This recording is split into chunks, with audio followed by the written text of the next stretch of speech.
0. Next is our superintendent's report. Dr. Hefner. Thank you, Madam Chair, members of the board.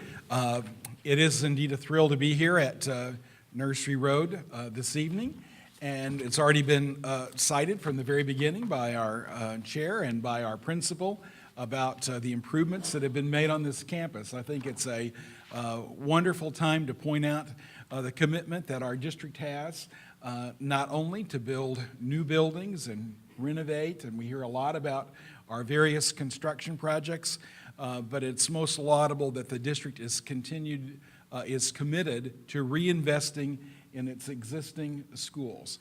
And this is certainly one proud member of the District 5 family here at Nursery Road. And at one time, I understand that this campus once housed 1,350 students. And it's seen a lot of wear and tear through the years, and it still looks great, does it not? And also, I would encourage you to take a look at some of our other existing facilities that have been around for a while, like Dutch Fork Elementary and Harbison West, which underwent similar upgrades this summer with tile and paint and carpet. And we are on a cycle, so other schools will get those upgrades in future years. So I think it's important to note that, and it does look and feel good. All right, now we'll go to our monthly financial report from our Office of Finance and Operations, our Chief Finance Officer, Mr. Richardson. Thank you, Dr. Hefner. Sorry, I didn't mean to blow everybody's ears out there. In Exhibit C, you have the monthly financial report for August. We're 2 months into the fiscal year. I would like to draw your attention to something that Mr. Turner pointed out to me. There was an error on the first page of the revenue summary. Our local taxes, which is that first line item, 1110, was understated by $1,356, and it was understated by that much, and our local revenue was overstated by $1,356 due to a keying error when we were doing this report.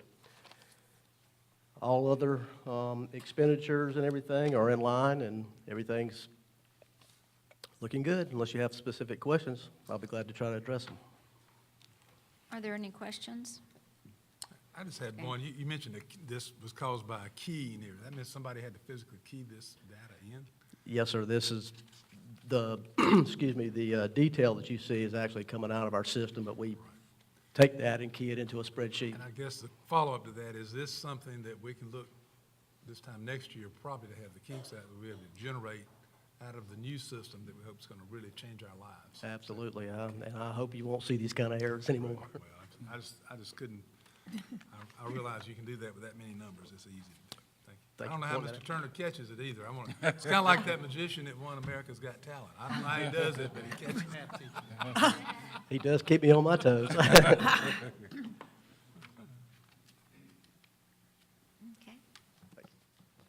All right, and we'll now go to, we're going to have a report from our Office of Information and our Office of Instruction on the third year of the district's 5-year technology plan. You'll recall that we made a bold and aggressive step 3 years ago to move the district forward with its utilization of technology. And Mr. Bounds, our Chief Information Officer, will begin this report. Thank you, sir. I am just going to, and I think you can just turn around in your place. We've tried to pull you forward enough that you might not have to shift around too much, so hopefully you'll be able to see the screen. I'm just going to give you a brief overview and go over some of the PowerPoint slides that have laid the context and the foundation for what we've done, and then I'm going to turn it over to Mr. Gary Black and Dr. Melton, who are going to give you some specific actions, challenges, and next steps for our technology plan. You remember where we want to be. We're not only going to be recognized as world-class around here in the district, but across our nation, and I think we've done a lot in that regard. We were discussing, sometimes we see districts that have gone one-to-one a little quicker than us, but I think we've done it in a more caring, disciplined, and organized way, and I think we've gotten more bang for our buck as we've moved forward. And that being world-class is a system where teachers have the settings and resources they need to do their best work, and We know that we want to compete globally, and that's the direction that we're headed, getting better every day. As you know, technology is one of those areas where you constantly have to be reinventing yourself, and we're doing that here in District 5. I want you to just take a quick look at this slide. This is a little different. If you can notice, the slides in the light blue are things we've done since we last briefed this to you. We did issue our mini iPads to high school devices, high school students last year. We selected a device for middle school students and brought that to you for your approval. And I was at Dutch Fork Middle School today as the Chromebooks were being issued to our students. I've mentioned this to a few board members, but one student looked at Dr. Gary and said, "This is one of the best days of my life. I'll never forget this day." And so how cool is that? We often think that students have all these devices, but we know how special it is. And so we continue to move forward with our task force. We are issuing devices, and one thing that we talked to the board about is at the recommendation of Mr. Black and the technology staff, we actually collected all of the iPad devices we issued to high school students and re-imaged those devices and put a enterprise system on there, so they're even better for us this year than they were last year. Just to remind you that we want our students to be communicators, creators, critical thinkers, and collaborators, and everything we do, we know that if our student performance doesn't improve, then the technology is not doing its job. And these are some things they need to be able to do: download, research, upload, post, participate, and manage. And again, I was amazed today, one, at the plan that Dutch Fork Middle School had for issuing the devices, but two, they issued 20 devices, 25 devices to students, and how quickly those kids just moved through those devices to download, research. Part of what they had to do was put their picture on there so that the device was matched up to their picture. And except for some hairstylings, it went really, really well. Technology is a tool, and we know that those tools are just that, and they don't work if the people around those tools don't make them work. And then our superintendent said our focus must be on how we use technology to improve teaching and learning. Again, that is our focus in all we do.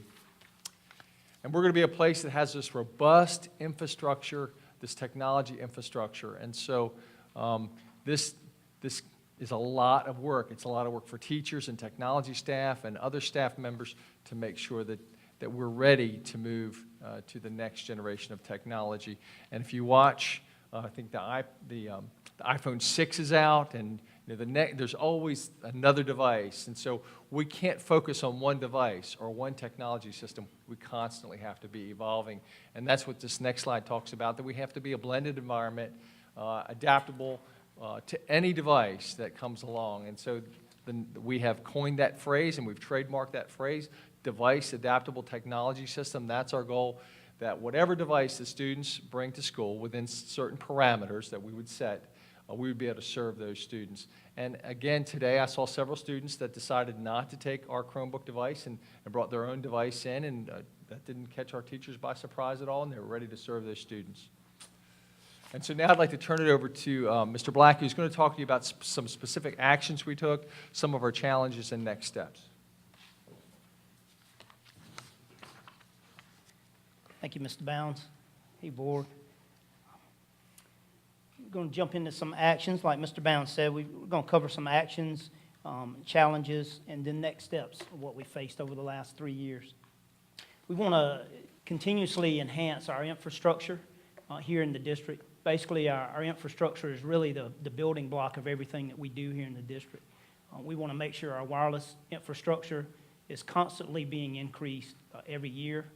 We want to increase our network capacity to make sure we have fast service, and we increase that network so we can have future enhancements.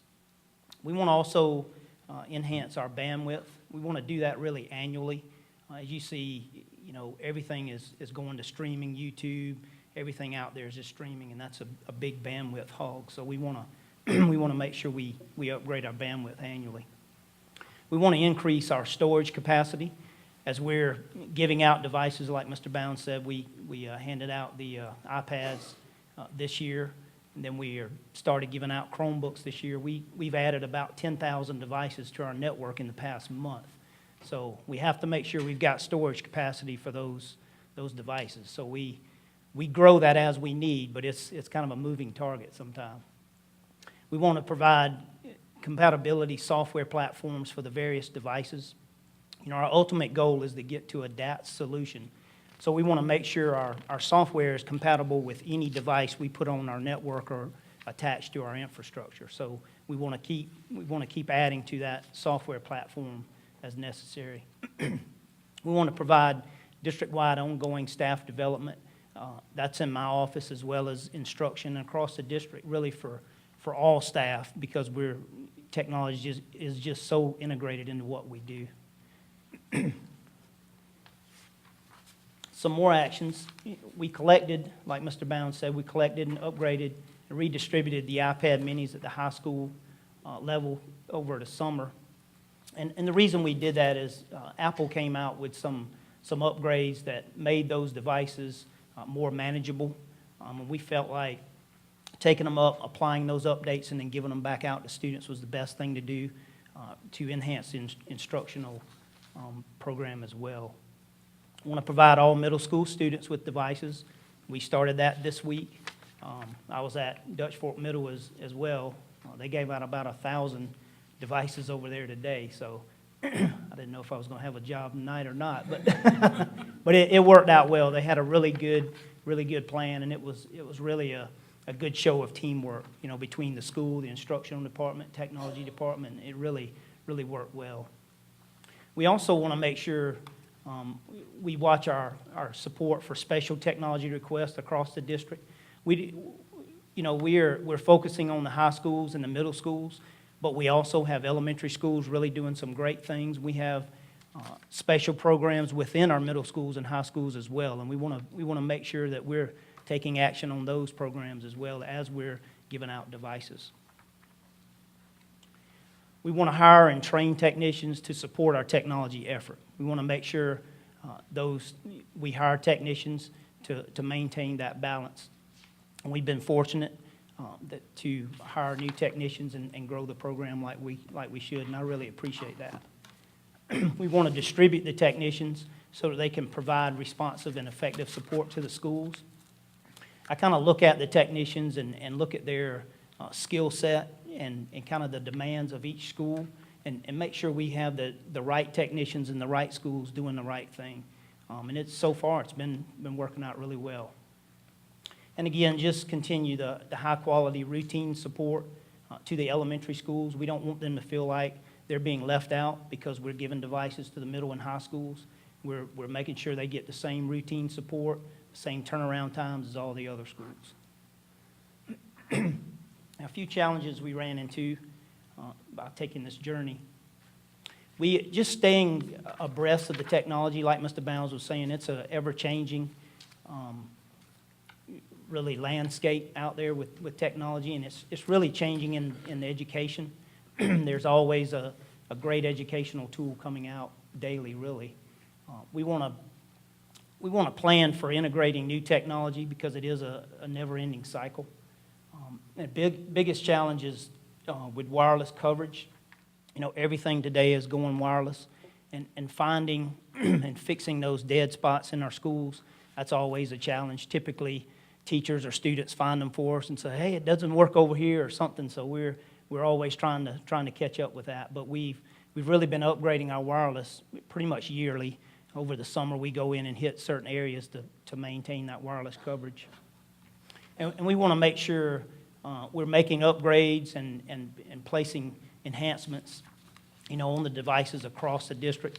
We want to make sure we're taking those iPads up and putting the latest and greatest software on there as Apple releases that. We want to make sure we're applying updates to our software platforms as well. We want to maintain an operating standard for our students and our staff. You know, just with the different devices coming into the district, we need to make sure we've got some operating standards, and we do. We try and review those every year, and they do change. You know, different devices have different needs and different ways of using them and different things you can do with them. We want to review the request by staff for use of specific apps and access specific websites.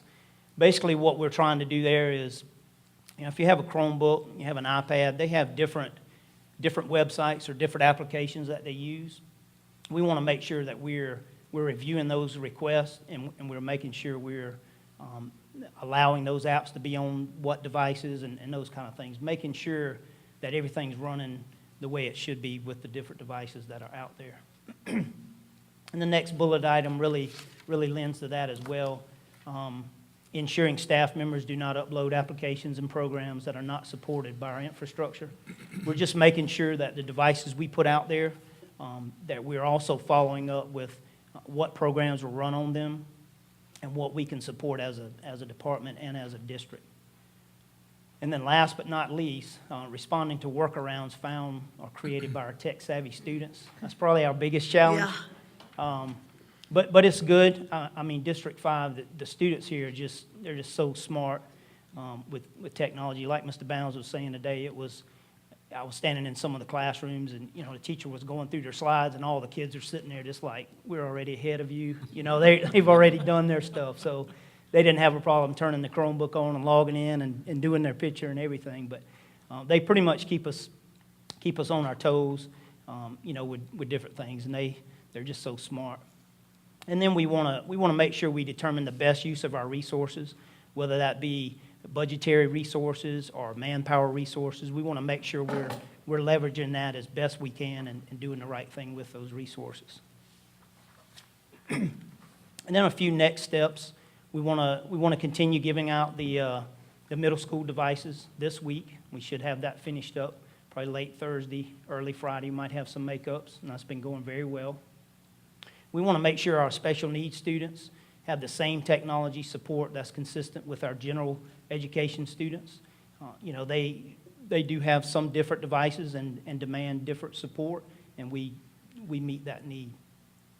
We want to bring together our elementary technology task force and help shape and balance what they're doing at elementary schools.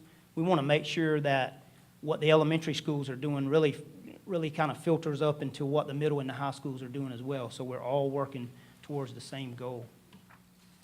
And then we want to make sure everything we're doing is continuing to step towards the DATS, which is our Device Adaptable Technology System. We want to make sure at the end of this 5-year plan that we have a fully DATS system in place, and we can support any device that a student or really a staff member may bring in. And I'll turn it over to Dr. Melton. Thank you, Mr. Black. And before I share any of the remarks that I prepared for you this evening, I have to pause to echo what Mr. Black said. This has certainly been a collaborative effort, but I have to pause also to celebrate public information.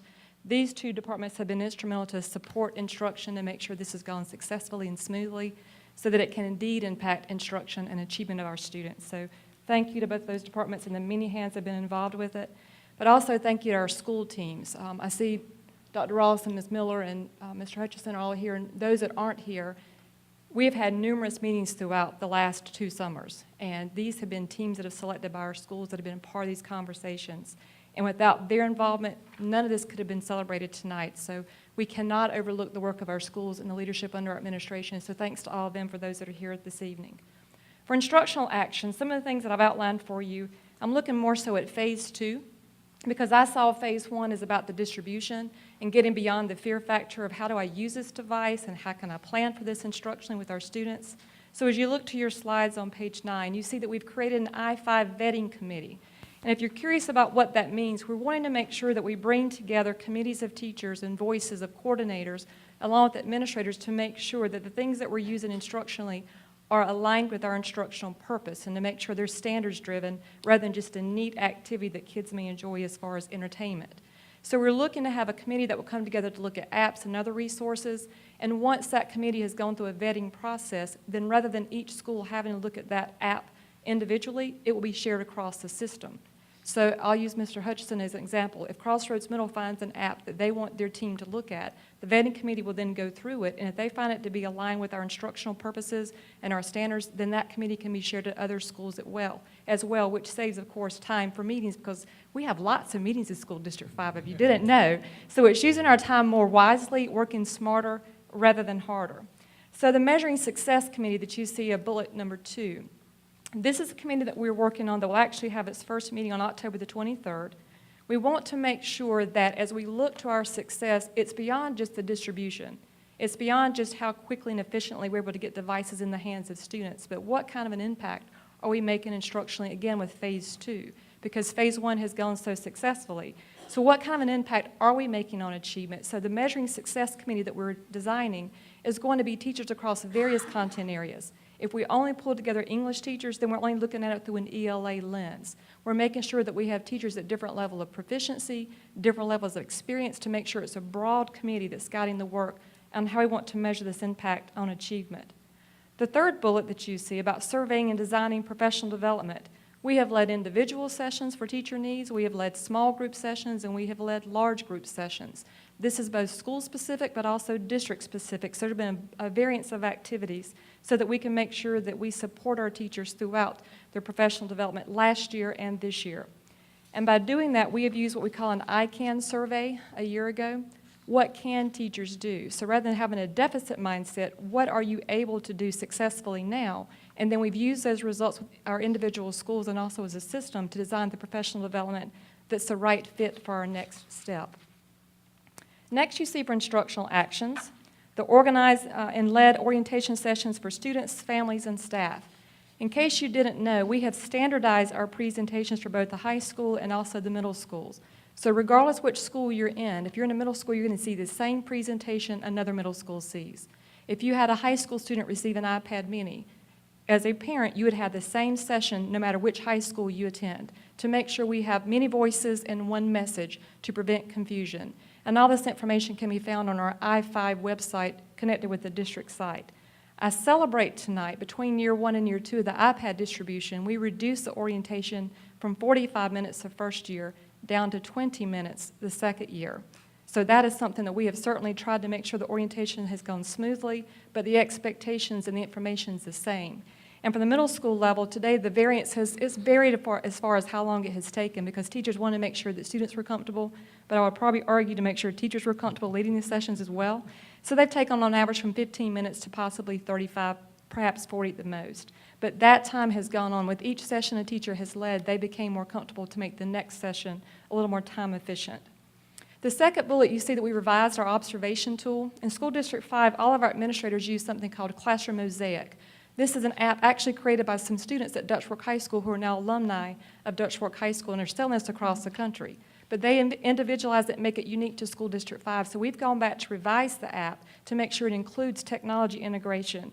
So as we look to our data from last year, during second semester alone in our high schools, of the observations our administrators conducted, 73% of the second semester observation included teachers using technology in some capacity. I think that is celebratory to have 73% during the second semester. The third bullet is a thanks to all of you. We have been able to hire a TIS, and you know we have alphabet soup in education. So a TIS stands for Technology Integration Specialist. We have those in all of our high schools and all of our middle schools, along with additional support known as TTL, or Teacher Technology Leaders. But now we are celebrating the fact that all of our middle schools have had that recently added just this school year. Challenges, and I think that you hopefully picked up on the theme. We're being very honest with you about the challenges that we're facing, but we're taking them very proactively because it means that we are monitoring the progress of this initiative to make sure it's not just for surface value only, that's truly making an impact. You heard Mr. Black and Mr. Bounds both mention earlier, technology is ever-changing. There's a new app created probably every 30 minutes or so. I've not seen the research, but they're ever-changing. So for us to stay abreast of what the tools we have available to us, the apps we may have for us, we've got to make sure that our teachers are properly trained. So training, of course, requires time. And we don't want to pull teachers out of the classroom, so we have to look to find out what kind of time we can use to maximize their training. But for anything to be successful, we know what it leads, and it requires professional development to be successful. The second bullet, designing committee that truly reflects our teachers' range of knowledge and comfort experience. You heard me mention that earlier of our Measuring Success Committee. We want to make sure that all voices are represented. If we have only tech-savvy teachers on this committee, we're missing a population that may not be quite as comfortable using it. But on the opposite of that, we don't want all teachers that are new to technology. We want to have a broad representation. So it's making sure that we go out and recruit people and assist with our high school principals in supporting the right people on the committee that can be vocal and represent those that aren't on the committee to make sure we look at through our decisions through a broad lens. The third bullet, measuring growth of teachers' skill set. With all the training we've done with the various apps and resources, unless you stay with one particular app throughout the year, it's really hard to measure the comfort level changes and increases unless you talk with that teacher individually. So we're still searching for what would be a good way to measure the growth of our teachers, because we know with the new teacher evaluation system, of which Dr. Baines serves on the committee, we're looking to value added and student achievement. And we want to make sure that our teachers are gaining their skill set, going deeper rather than us adding more on their plate, making sure they can use what they've been trained to wise and well. The last bullet, reaching all families. With the orientations you heard me mention earlier, we're trying to make sure that we offer the sessions at times that families are available to come and join. We put it on the website, but we know with the busy schedules of our families, it's hard to reach all of our families to make sure they understand the purpose of this initiative and to make sure they are clearly informed, but we continue to find ways that we can communicate effectively with them. Instructionally, as far as next steps, we are looking to broaden our perspective with other districts who may be a step ahead of us or maybe in a different place than us. What can we learn from their lessons? How can we take what they've done and replicate it successfully but uniquely for us and not go through a copycat, but to make sure it matches a School District 5 vision? So we want to make sure that we reach out to others to find out lessons they've learned so that we can avoid some bumps and bruises along our path. And then next, you see implement a measuring success to evaluate our first stage of implementation. That's going to be next on our radar. Realistically, what can we expect to measure after one full year in our high schools and now our first year in the middle level? What would be realistic and a relevant expectation that we could measure so that we can stand before you and report that your investment has made a difference, not just with the motivation of our students, but also with the achievement of our students? Now, those were the remarks that we had planned, but one of my favorite quotes is by Emerson: "Do not go where the path may lead, but go instead where there is no path and leave a trail." I can tell you we're leaving a trail.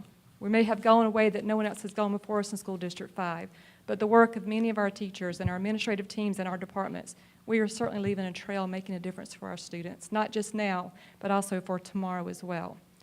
Dr. Hefner, how would you like for us to, you want us to collect questions or?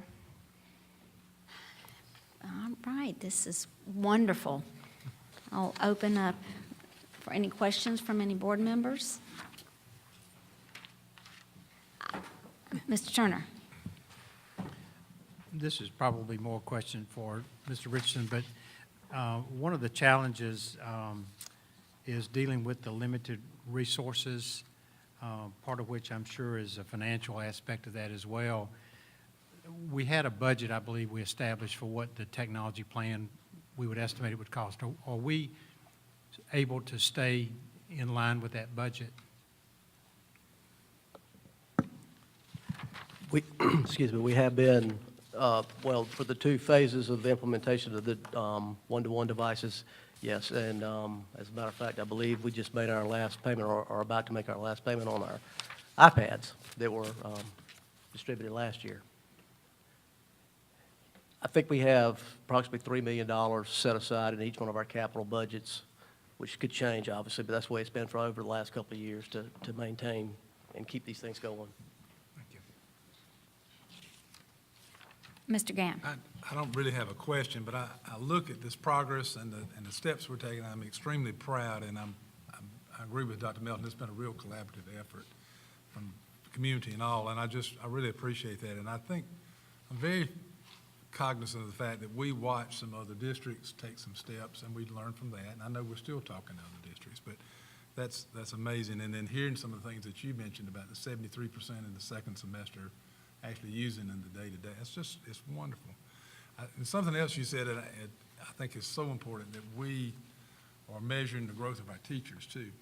It's got to be daunting to be in a classroom with most students somehow in this generation have just been born with an iPad in one hand and a cell phone, and they do understand it. And I'm sure a lot of our teachers probably rely on those students, which is wonderful. That's a great opportunity. But Mr. Bounds, I have to say, the remark you said that you heard, or that Dr. Geary heard today at the middle school, that lets me know, too, that it's a wonderful district.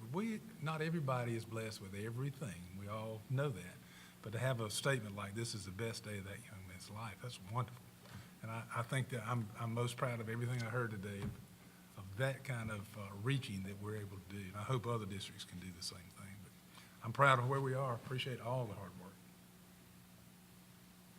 I think y'all did an excellent job. I had written down several questions, and I kept marking them off or thinking, okay, I don't need to ask that. But it was great, and I really do appreciate the fact that you shared with the board and the group the challenges, because we do know that nothing is perfect, and as we roll out this, that there are a lot of different challenges, but what impresses me most is how well you handle it. I'm not hearing, from people saying, oh, you just wouldn't believe what's happened. Y'all are taking care of the challenges as they come to you, and I really do appreciate that hard work. And I'm also grateful for the fact that you recognize that as Mr. Gant said, for teachers it's a challenge. They're learning new things all the time as far as meeting standards, adjusting standards, and then the technology. So I think that's a real critical part of this, is to make sure that all of our teachers feel very comfortable, have the support that we heard from Mr. Black, the technical support, and then also the training that Dr. Melton mentioned. So this is really wonderful, and I do think that, as Mr. Gant said, we do have a lot to be proud of, and thank you very much, Dr. Hefner, for a great team on this.